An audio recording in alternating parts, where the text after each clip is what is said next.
to Pittsburgh now. Browns and Steelers, the first meaningful matchup in years between these two. Only one team played accordingly. The Pittsburgh Steelers dominated. Made life miserable for Baker Mayfield early and often. Baker came in with sore ribs, didn't help his case at all. He was sacked 4 times. He was intercepted twice. He was finally pulled in the third for Case Keenum. Steelers get the win. They're now 5-0 for the first time since 1978. Michael Vick back with us. Mike, you think this was more about what the Steelers did well or what the Browns did poorly? I think it's a little bit of both, but it was more so about what the Steelers did well. Everybody made a contribution from James Conner to Minka Fitzpatrick. The offensive side of the ball, they was clicking on all cylinders. Big Ben looks to be in mid-season form and having fun.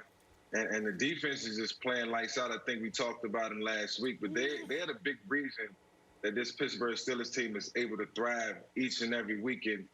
When the defense gives you opportunities and they spot you, 7 to 14 points in the game, it makes a huge difference. And regardless of what the Cleveland Browns was able to do or what Baker Mayfield couldn't do, I think the Pittsburgh Steelers was going to win this game one way or another. And, for Baker Mayfield, he was going to have to play his best football, even with an injury, in order to pull this one out. But, that AFC North rival is going to always be present, and it's going to always be hard for the Cleveland Browns to beat the Pittsburgh Steelers. And yesterday clearly wasn't the day. No. This was all about Steel City. Why? Because they held Myles Garrett in check, 1 sack. There's some players in the NFL that you just say, you know what, if we give up 1 sack, that's a good game for us. We contained him. J.J. Watt, Aaron Donald, Sue in his prime. Those are guys like you'll give up 1 sack. Hell, you'll give up 2 sacks and you'll feel good about that. So they did that well. The second thing, Big Ben finally connected on the deep ball. Coming into this game, he has 24% throwing the ball 20-plus yards through the air. He was 4 for 17. Yesterday, he was perfect. 3 for 3 and 1 went for a touchdown.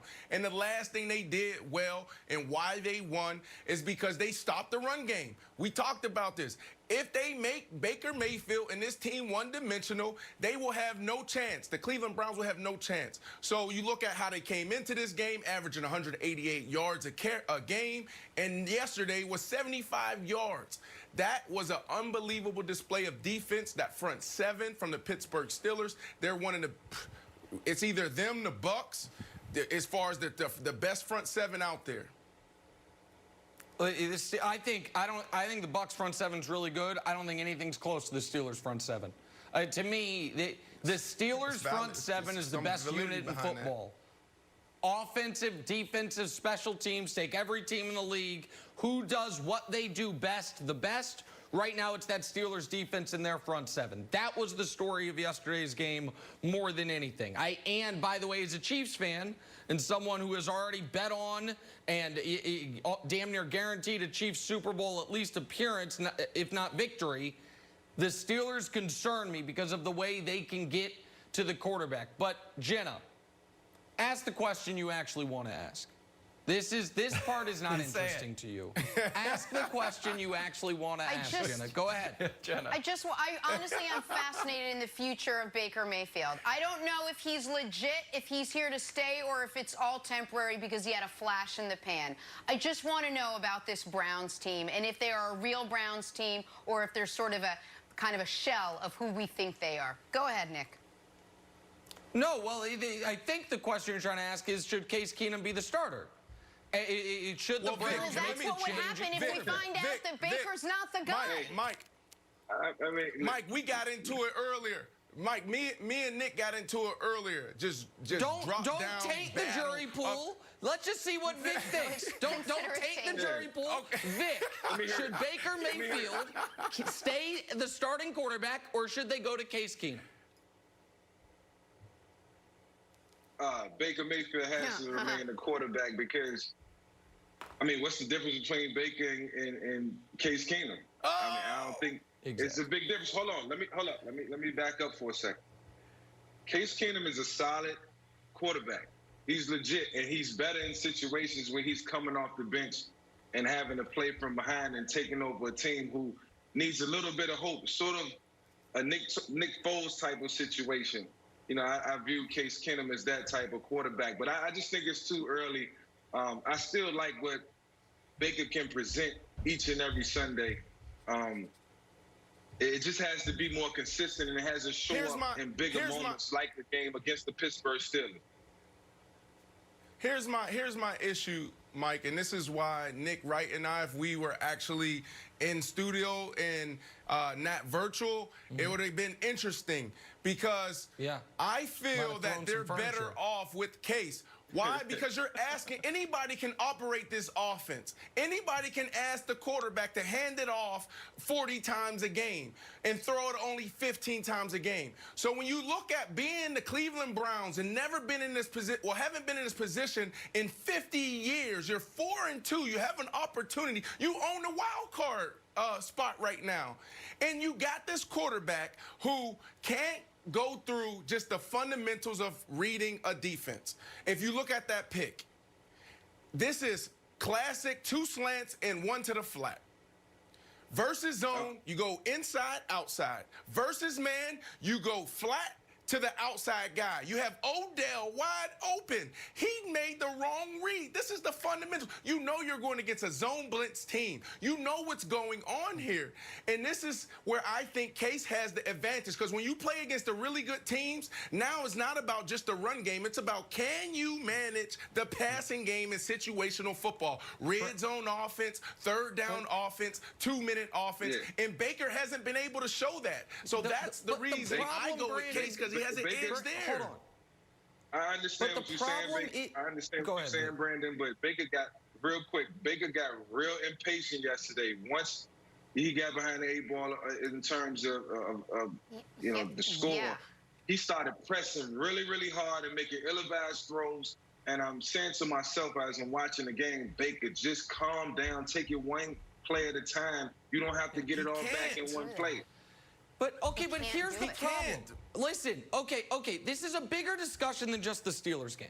Because Wilds, whether it was Jim Baker, Josephine Baker, or Baker Mayfield, the Browns were getting their teeth kicked in no matter who was playing quarterback yesterday. It wasn't about Baker. It was about that one team annihilated the other team up front, okay? But this, Brandon, I feel, is talking about Case Keenum as if he's someone that he's not. Case Keenum is not the backup quarterback that is super conservative, that isn't going to make the big play, but won't make the mistake. Since that magical run in Minnesota that Kevin Stefanski and the Vikings loved so much, they told him to leave and they brought in Kirk Cousins. Case Keenum has started 24 games. In those 24 starts, he has 37 combined fumbles and interceptions. So this idea was that you're going to go to Case Keenum because he's going to take care of the ball. How was his offensive line? Did he have Landry? Did he have Landry? Did he have OBJ? Did he have Hunt? Did he have Chubbs coming back from an injury? Tell me that. Wilds. No. Go ahead, Wilds. I'm on your side, buddy. Yikes. Wilds. You can yell at me. Hang on. We're going to play a little Take Your Pick. I definitely want to get to this. All right, Brandon, your list of friends never ceases to amaze me. I'm friends with Marnie. You're friends with Evander Holyfield. You were hanging out with Evander yesterday doing some training. That's not Marnie. Nick, let me start with you, though. If these two got in a ring, be honest, who wins? All right, so I did a deep dive on this. Obviously, Brandon's got the reach edge. It would appear that Holyfield has the experience, but his last professional fight was 2011. I think Brandon Marshall's had a fight more recently than 2011, so it's close, but I'm going to say, Brandon, you're a slight favorite. I think you're a slight favorite. You're bigger, you're taller, and I think you've fought more recently. Well, here's the deal. I was actually interviewing Holyfield for the I Am Athlete podcast because there's a lot of talk that Tyson, after the Tyson-Jones fight, that Holyfield and Tyson 3 could happen. So the real question is, who will win that fight? I want to see it. Brandon, I gotta tell you, you look good. You look so jacked. You want to see this one? You don't normally see Well, that. Jen, I'm trying to keep up with you. And the whole bit. I'm well, trying to get back to that. Florida. You're really close. You're I'm really coming to the close. gym when I get back to Florida, baby. Yeah, Come on, Mike. You Come win, on, baby. Brandon. What happened to Aaron Rodgers yesterday? Bucks and Packers, and arguably the worst afternoon of Aaron's career. Let's work out. First things first is next. And we're going to get Wild's Baker tickets.